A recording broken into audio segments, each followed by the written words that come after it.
Hey guys, welcome back to the channel. We're here once again today with our Dell 3880, which is the cheapest desktop computer for 2021 that you can buy. If this is your first time joining us, there'll be a playlist right up there and down the description where you can go through and get caught up on all the various upgrades and tests and things I've done with this thing. What we're here to do today is examine the many different options for adding another hard drive in one of these.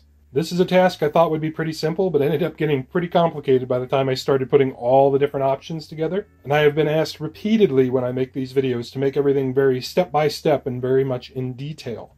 As such, what you're going to find are timestamps in the description and also along the progress bar. So if there's a particular thing you want to do, you can jump right to it without sifting through all the other stuff. I am also going to make this video only about mechanical installation, so physically bolting the stuff into one of these. So I'm assuming if you know enough to know you want to do this, you probably also know enough to get it working in Windows. If you don't, the video where I put a new SSD in this, which is in the playlist, and I'll link it above, up there for you too, and down in the description. I go over how to do all that stuff, show you how to move your operating system, how to set up your drive in disk management, and all that. So you can go over there and get caught up if you need to. But before we get further down this road, I kind of feel a slight moral obligation here to just bring up the fact that USB drives are readily available and very inexpensive these days. This is but a small collection of my USB drives. I've got a ton of them. You're looking at many terabytes worth of storage right here, and you just have to plug it into the computer. I know it's not for everybody, but it's probably for some people. And if you're just looking to store things like photographs, music, whatever, and you don't need ready access to it all the time, a USB drive really may be a good option for you. At some point in the future, we're going to have a video about data management and my preferred approaches to things and all that. But in a nutshell, the short version is I kind of prefer to do it this way anyway. But moving on, let's show you the other way. So first things first, we got to get the side of the case off. There are two thumb screws back here. Mine were pretty tight when I got it, so just a Phillips head screwdriver. Break those loose and then unscrew them. There's a little window here, you can pull it, and then it just sort of slides off the side. And just to cover it now to get it over with, there are little tracks at the top and bottom of the case that the side panel engages on with little tabs. So to put it back together, you just line up the tabs with the tracks like so, slide it forward, tighten your thumb screws back down. Again, these are just thumb screws, so finger tight's plenty. And while we're here, let's just discuss how to remove this front bezel and how to reinstall it, because we'll need to do that for several different types of this installation. There are three little tabs that all have arrows that indicate to pull them out. Once they are released, this will just hinge open and hopefully not break. There are tabs on the bezel that engage windows in the case on the other side. So to reinstall it, you just get your tabs lined up with the windows.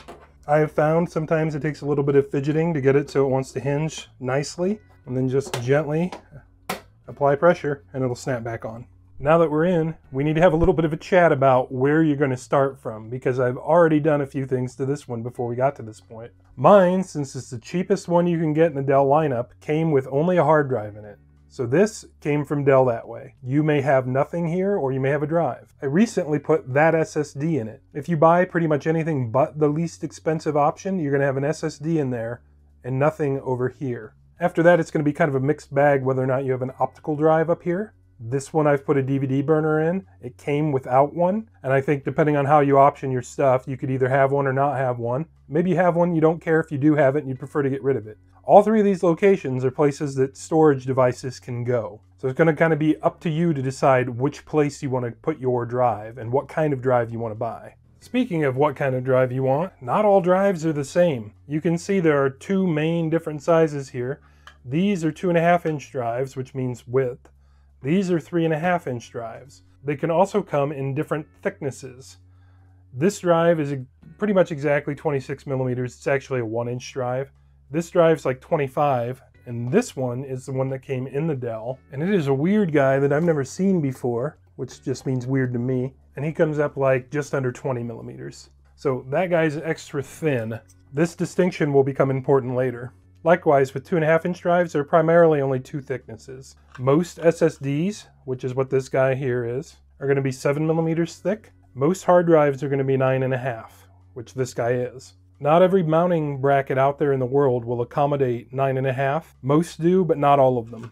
So it's important to formulate a pretty good game plan before you start buying stuff to make sure all your stuff's going to actually go together. And there'll be a ton of links down in the description for all sorts of things. For a 3.5-inch drive, I'm just going to try and find a link to this Seagate or one of this thickness, so you know if some of the other things we're going to show in the video will work for you or not. If you decide you want to go to a thicker drive, that's fine, but then a couple things we're going to do later won't be an option for you anymore. Moving on with more definitions, this is a SATA data cable. That's SATA. This is a SATA power cable, and these are standard size ones. There's also like a mini SATA power, which is what my DVD drive here is using, that look like that instead of that. Those are almost never used on hard drives. In fact, I don't think I've ever seen one used on a hard drive, but we are going to talk about it a little bit more later. And Dell likes to do weird stuff. And since I don't know which thing you're going to have out of the box, which one of these many options, I'm going to pretend that you don't have this cord that I do.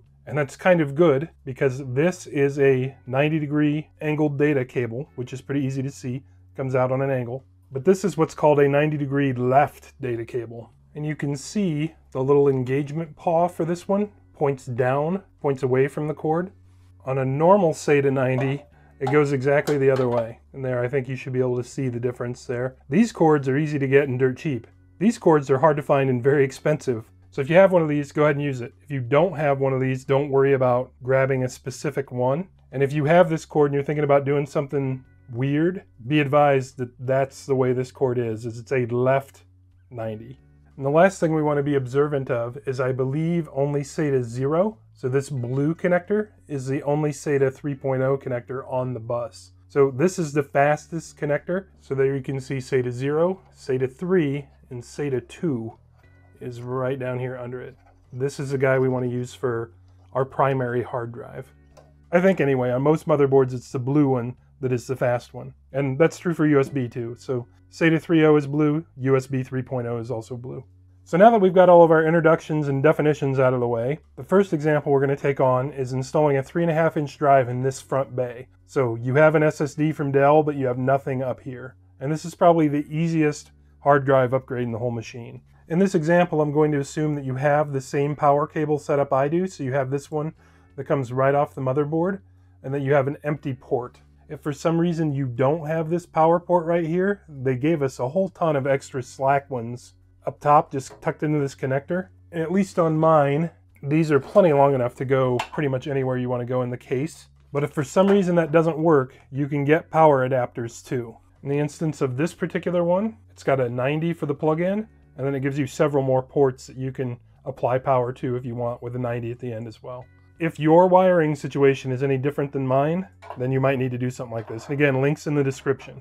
So the first thing we're going to need to do to put a drive in here is to take our front bezel off. For the purpose of our video, I'm going to put the factory drive just back in it. This bay is set up so your connector goes down. Also, if you are installing a drive here, you're probably going to need to supply your own screws. I don't think most drives come with screws anymore. I will link a screw kit in the description for you. And this has pretty much all the screws you need for 3.5-inch drives and for some of the other mounting hardware we'll do later. And installing this guy is pretty straightforward. Here are the screw bosses for it in the case. Just slip it in behind. And some of the wire harnesses and stuff may try and fight you.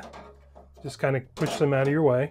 Line it up and just screw it in. The case is actually stamped 632, so it's telling you these are number 6 by 32 thread screws, which mine, of course, included, because it included the hard drive. But it's nice that they show you what you actually need. Put the screws in it, put your front cover back on, flip it around. So now the next thing is to plug our power cord in, which is the furthest inboard connector. Plugged in. Then a SATA data cable. This one happens to be a round cable, just because I like it. It's going to plug in right next to it. And there it is. Plug it into the board in the blue hole. And that's that. 3.5-inch hard drive installed. And here you can see it really doesn't matter if the drive is one of the thick ones or one of the thin ones. There's still a pretty generous amount of space up here for one 3.5-inch hard drive. For our next case, I'm going to assume you have the factory hard drive, you have an SSD, and you have an optical drive, and you'd like to add a 2.5-inch hard drive in here somewhere. For that, we're going to be removing this drive temporarily. To do that, we'll be pulling these 4 screws out and disconnecting both cables off the drive. So the data cable and the power cable need to go. Pull straight down. Both of them are out of there. Then just remove the screws and the drive's out. And this is the part where things are going to get a little bit kooky. These things here, most of you guys have probably never seen before. These are to adapt a 3.5-inch drive, so one of these, to a 5.25-inch bay. Bolt them on the sides and put it in a hole for one of those. 3.5, 5.25. And we are going to combine those with one of these. This is a bracket to adapt a 2.5-inch drive, so one of these guys, to a 3.5-inch drive bay. So the bay for this guy, and you can see. So how does all this lunacy stack up to make something I want? I'm glad you asked. Turns out these 5.25-inch adapters are actually just a perfect fitment for the thickness of the factory hard drive, but not for any other hard drive. It has to be one of these, I'm going to say slimline 3.5-inch drives, but that works out just nicely. And the reason we want to do that is because then we can use these threaded holes in the back of this bracket to attach this guy and kind of jerry-rig our way into another drive bay. So that's what I'm going to do. I'm going to assemble all this stuff together and then show you how to assemble it yourself if you want. Except I will probably use this hard drive instead of this SSD because it's thicker, and just doing that to demonstrate where a thicker one will go, a thinner one will usually fit too. Here's what you end up with when you're done. This foul concoction is both of those 5.25-inch adapters, two 3.5-inch adapters, and these come in packs of 2 for like $5, so it's not a big deal. Plus they include some screws, which you're going to need. The idea here is the bolt pattern on these 5.25-inch adapters just so happens to hit the bolt pattern on the 3.5-inch drive, which you would expect, but they're not intended to bolt onto the bottom. They're intended for the sides, so it just happens they share that same spacing. So then you can put that in the front of the case and screw it together. What's going on this side with the 2.5-inch drive is it's actually installed this way. So you can see I've got 2 screws holding it in. Incidentally, with this particular bracket, I can't get all 4 in. They're not aligned well. Who cares? Don't need them. But the drive is screwed into this top bracket. Then this bottom bracket is screwed onto this bracket. So that's the way this whole thing works, and it's all floppy and wiggly until you bolt it into the case. Then it's all locked in. So to give you a better view of things, get both the screws out that hold the 2 top ones together. So that's our 2.5-inch drive installed in one of these brackets. Nothing special there. The bracket is installed in these 5.25 adapters with, I think, a couple screws it came with, but I'm using a couple of washers out of the PC hardware kit just to space them up. And there's also one of those washers in between each bracket. So you can see there's another one sandwiched in there. And I did that to both stand it off and to keep it tight once it's in there and assembled, and to keep it from rattling. Just a little bit of kind of a felt or cardboard pad in there. So if we loosen these screws up, then these things kind of act as wings. Everything gets nice and loose. And then we can kind of jimmy it off of the drive. So here's a little bit better view of what's going on. After it self-disassembles. Screw and washer. And the washer on the top is to space the screw off so it doesn't smash the lid of the hard drive. You can actually see those screws do scrape the label a little bit. So it does apply just a slight bit of pressure to the case, but nowhere near enough that's going to crush it and hit the discs inside it. So we've got our washer and our screw. Another washer just for the safeties or bracket. That's the hole we're looking for. And there we go. Nope, and the bottom fell apart. Anyway, you get the idea. This looks like a complete cluster, and in some ways it is. But this was, I want to say, less than $10 at the time I bought it. And it pretty functionally gives you a nice 2.5-inch drive bay to use. So here it is put back together. And one of the tricks to installing this guy is, first of all, make sure all your connectors are going the same direction. Get a locking SATA cable and go ahead and plug it in to the 2.5-inch drive because it's difficult to get up in there later. The power cord's bigger, so it's not as big of an issue. Then the next trick is just to jimmy it on in there, which isn't that big of a deal. And again, we may have to push some cords out of the way. So get it in there and align your screws such that you can get just one started. And we're aligning the hard drive and the bracket, so this may be a little fidgety. But if I'm honest, this whole thing's kind of fidgety, right? Let's try for that one. So I've got that one started so it will support itself. And now I can kind of fidget around with it and move it so that I can get the other ones in. If you can only get one in per side, that's probably fine. But I'm going to go for all 4 anyway, just cause. And whenever you're doing something like this, don't ever get anything tight until you're done. So these are just going to be started. They're not going to be tight. And that's why. You can see how badly that one is off center. So we're going to need the drive to move around a little there. There we go. And if you just missed it, I also just applied a little downward pressure to that screw head to pull that bracket down. It looks like I need to adjust that on up a little, so I'm just going to use the screwdriver tip to do that. That one feels like it's cross-threading, but it's in the hole. So for right now, I'm going to leave it alone and see if I can get this last one in there. And then we'll come back to it. Okay, so that one feels good. I'm just going to fidget with it until this one doesn't feel as cross-thready. There we go. That feels nice. Got them all in, and snug them all down. Again, they don't need to be ultra tight. Mechanically installed. So now the next thing we're going to do is plug power in. I've got all sorts of extra power connectors up here at the top of the case. So pull those down, and I'm probably just going to use these two at the bottom of this chain and just kind of ignore the one that the factory hard drive was using. Take that back. I'm going to end up using them both because there's not quite enough slack in this cord to use both of these connectors for that purpose. Since the 2.5-inch drive is technically upside down, the flag for its power connector is up. So make sure we get the power connector also angled up for it. So we can get it plugged in, just like so. Then we're going to take the power connector that the hard drive was previously plugged into anyway, and plug it in again, like so. May as well reuse this little itty-bitty SATA cable. But first, I'm going to assume that you wanted an SSD here, so you probably want that on your SATA 3.0 port. So we're going to plug him into the blue socket, like so. And you don't need a cord that's 8 miles long like the one I have. And I'm going to take the blue cord, plug it back into the hard drive, and we'll plug him into SATA 1, just like so. So that is the recipe for a 3.5-inch with a 2.5-inch installed. So right now there are 4 drives in this thing. I've got all the SATA connectors populated, plus I'm populating the M2 slot back in here with my SSD. So this is as full as it can ever be. From here on out, it's just changing where we can put each thing if we don't want one thing or another or whatever.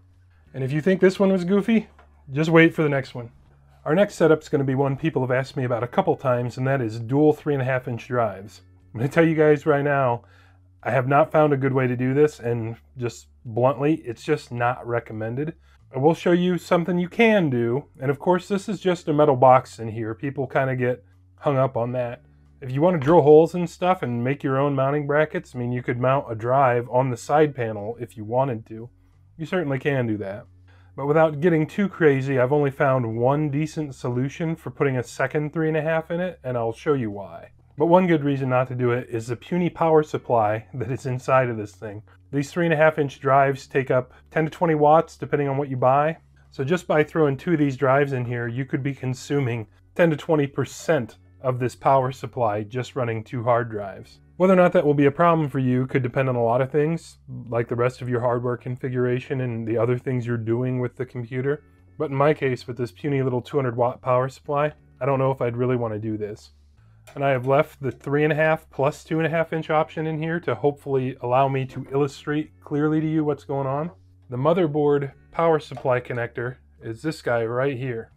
Maybe it's a little easier to see now, but right back there is the power supply connector.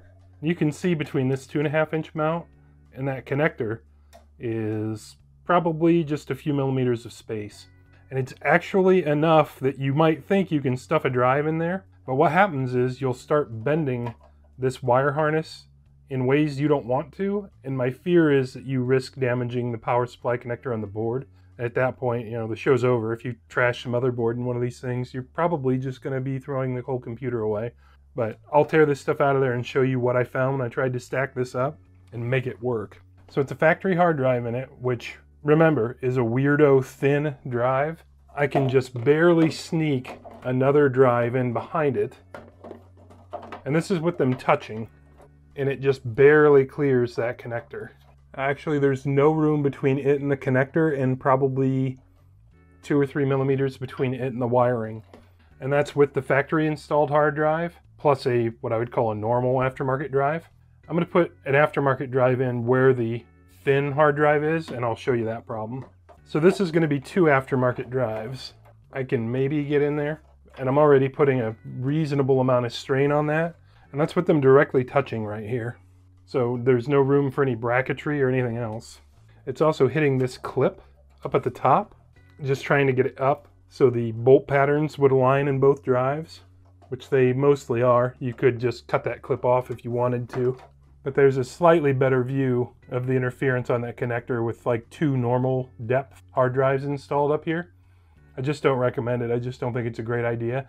And I couldn't come up with a reasonable aftermarket solution to do it anyway, because you can't actually get them both fit in there with them assembled to each other. What I mean when I say that is, if you put these two things together outside of the case, you know, had a plate or something to screw them together, which you pretty much have to since you can't access the back once they're installed because there's a motherboard in the way, you can't actually push them in and get them in the case without smashing that connector. Even if you disconnect the wire harness, it still doesn't buy you enough space. I also looked at trying to put another hard drive down here under the factory location. It just doesn't work out very well because you're going to end up blocking the airflow from this front grate, and that's also the air intake for the power supply is right here. So you either have to smash the drive up against the power supply or smash it up against the front of the computer, and if you do that, you don't have any room to put cables on it. Just not a great option. Of course, just because I'm saying I didn't find a great way to do it doesn't mean somebody else out there might not have a great way to do it, but I just am leaving this one in the not recommended camp. Or, if you positively, absolutely demand that you have to have another 3.5-inch drive in here, what I would actually do is just put it right here. It's out of the way of everything, it's not going to hurt anything, there's not an airflow restriction. And how I would attach it is with this stuff. This is called 3M VHB tape. VHB stands for Very High Bond. A lot of automotive trim is held on with this stuff, like the stuff along the side of your door on your car, or the badges and things like that are held on with this stuff. And let me tell you, once you get it on something that has a couple days to bond, it's hard getting it off. I would probably just make little square strips of this stuff, so little dots, and put maybe 3 of them down here, and maybe 1 right there, and just stick your drive down to it. Then you've got nice easy access for your data cords, and if you ever need to get your drive out, with that amount of tape, you should be able to do it without damaging anything. So on that one, I really would take the path of least resistance in my opinion, and just use some VHB tape. You can get this stuff at AutoZone. I'll link it in the description, of course. And if you wanted to, you can mount, you know, any drive down here if you wanted to. But this is the only case where I just didn't have a better answer, so this is where I'm pulling out the towel to throw in with the VHB tape. Last but not least, we're going to cover how to add your second, third, or even fourth SSD to one of these things. So 2.5-inch drive mounting, both either in this location or up here in this location. So right here on the front location, the easiest thing to do is to grab yourself one of these Corsair mounting brackets, and this is for dual mounting. So you can put 2 drives in this bracket.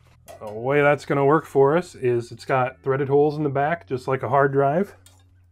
So it will just tuck up inside just like so, but with 2 drives in it. And the drives are very straightforward to install. Just slide them in the top. For the lower drive, they put windows in the sides of the bracket so you can get to the screw holes. For mounting 2.5-inch drives, you're going to want to use M3x3 screws, which I have harvested out of my little laptop screw hardware kit here, which I will link below. Truth of the matter is, I can't remember if this Corsair bracket came with screws. I don't think it did. I've got so much going on here, I kind of lost track of which things came with screws or not. But these kits are handy to have anyway, or you can just go to the hardware store and grab yourself some, probably. It's usually cheaper to buy them in the kits, but just get it screwed in there and you're off to the races. I'm going to go ahead and just install both drives in this and then go over the process for how to mount this in the case and all that. Before I do, I should correct myself. Check with your hard drive manufacturer and make sure you're not going to damage anything by using an M3x3. I'm going to use this silver screw to demonstrate so it's a little easier to see. M3 is the diameter across it, or the size. By 3 is the height. I can't imagine that an M3x3 is ever going to hurt anything. In fact, I think this one's an M3x5. But if you put a screw that's too long for your drive in here, you can risk running the screw in and damaging the drive. Usually, you can see the side screw from the bottom screw hole, like so. So you can visually inspect and make sure your screw isn't too long. Just wanted to point it out to you that don't just take my word for it that M3x3 is going to be fine, even though it probably is. Double check with your SSD manufacturer and make sure you're not going to hurt anything, or at least double check your screw through the other screw holes if you have that opportunity. There we go, both drives installed. You can see this bracket gives them a nice standoff space, so they have plenty of air space in there to keep from getting too hot. And we have reasonable access to the ports on the bottom. I'm going to go ahead and plug the data cables in now before I install this in the case. I'm going to use a cable with a latch on one end because I want these to latch so they don't fall out while I'm fidgeting around installing them. And for that, I'm going to use Mr. Red Guy here. And then Mr. Round Guy, because I only have one of each. And for this application, I really would like to have had two Mr. Round Guys, but whatever. They're both on there. They're both latched in, so they're not going to fall off while we're fidgeting around. Installation's pretty straightforward. Just slip her on in. Get it lined up in the front with our mounting holes. Get a 632 screw for the bottom. Put the other three in, we're done. So now we need to apply power to them. We've got our short lead coming off of the motherboard right here. And then we've got the rest of our harness clipped in up here, where we can go grab another connector, pull it down. Our flag is pointing that way, so that's how we want to connect it to the drive. I think the cleanest thing to do is take this one from the top and use it for our bottom drive, like so. And then this guy here, same story, make sure the flag is that way. Plug him into our top drive, just like that. I was hoping we'd have enough to loop it back up and hook it in, but we don't. And since in my case I have an SSD inboard and a hard drive outboard, the SSD is going to be the faster drive. So I want to make sure I plug it in to my SATA 3.0 port, which is the blue guy. So red cord, blue guy. Make sure we align the flags correctly. So there you can see that flag's pointing that way. There you can see on the board it's going that way. So we want to do one of these numbers. Plugged in. Do the same thing with our round guy over here. Plugged in. Tuck your wires away however suits you the best, and we're done. You know, if I actually had set out to do this intentionally, I would have ordered two of these round guys and maybe zip tied them together. But done. For our last location, I'm just going to leave these guys in here for the time being. We're going to put a 2.5-inch drive in this optical drive bay. Right now you can see I've got my custom mounted optical drive in here. Video link up there, down the description as well. So I'm just going to yank that guy out and get us back down to an empty drive bay. And to install another hard drive or SSD in this bay, we're going to be using this kit. You typically would use these for laptops, but there's nothing that says we can't use a desktop, but we are going to have to make a couple of choices. And if you've never seen one of these, that is just where a hard drive or SSD installs, and then this is just meant to mimic a optical drive. In a nutshell, it's really no more difficult than that. Slides in the front just like an optical drive would. Where we're going to have a couple choices though is how we would like this to look once it's installed. The easiest thing to do is just pretend that it's an optical drive and leave it like that. To do that, you'll have to remove this bay cover from the front of your bezel. That's not a big deal. There's a little tab right here you need to release, and mine used to have one down here as well, but I accidentally broke it off. So you just get in there with a little screwdriver or whatever and prop that and just kind of pop it out of there. And then you have to pull this clip down on the other side to get it on out. So you just push that guy kind of like so, and then it'll hinge out. That's how you have your open bay cover. Well, let's say that you want it to look just like this when you're done, but have a hard drive in that bay. You can do it, but you got a little bit of work in front of you. You can see the way these adapter brackets work is that it just has a bolt pattern in the bottom for your drive to bolt into, but it has some slack in it at the back so you can actually slot it into a connector down here. So you can see once it's fully engaged, you can see our holes line up, mostly, kind of flopping this around, that this much of the drive adapter is extra, or this bay adapter we don't need. And it's not going to fit inside this front cover because it's intended, you know, the drive needs to stick out proud of it when it's an optical drive. But I'm 99% sure that if we were to cut that off right there, we would be able to tuck it behind this trim bezel. And the reason for my confidence is you can just see the edge of the drive is just barely past the front lip of the case. So if we were to mark that off and take a hacksaw or Dremel tool or something and just cut this whole front of the drive adapter off, I think we could get it to set flush behind the bezel. I don't really want to destroy this thing because I don't want to drive here in this bay in my particular case, and I would like to use this bay adapter for something else in the future. So unless there's a strong demand for it down in the comments, I'm just going to leave this alone. If you do want to see me cut this and see if it'll fit flush, drop me a comment and we'll get it done. So with all that out of the way, this really is pretty easy. Take your drive, put her in there, slide it in. It will probably engage kind of hard. Flip it over. These are probably going to be M3 screws as well. I'm going to assume that I won't get in trouble using M3x3s, that they will probably be just fine. And they are. So I'll get the rest of them put in. And there we go. All secured in there. Next move is to just slip it on in there as easy as you like. We will see our drive holes are aligned on it, and those are M2s. And I know that because it says M2 right there. I will dip back into my laptop drive screw kit. And since I'm probably never going to have a use for M2x6 and having super long screws in that drive adapter won't hurt anything, I will just try a couple of those. This M2x6 is way too long for an actual laptop, but for something goofy like this, it shouldn't matter. Uh-oh. Because of the screw heads on the screws holding the drive in, these holes are just barely aligned, so they're kind of fidgety to get started, but they will. And there we go. Got them both in. It is secure in there. And Dell was nice enough to leave us a power cord and a data cord up here, even though it came without a drive. So all we have to do is plug our power cord in there and our data cord in there, and we're done. And just like that, 3 2.5-inch hard drives / SSDs are installed. Took the cords off down here just because they were in my way, but you get the idea. So you have 2 different options, and I really like this Corsair bracket. There's probably not very many people, if any people, that want to run 3 2.5-inch drives, but 2, yeah, definitely just get this bracket. At the time I bought it was also really affordable. Again, links in the description for everything.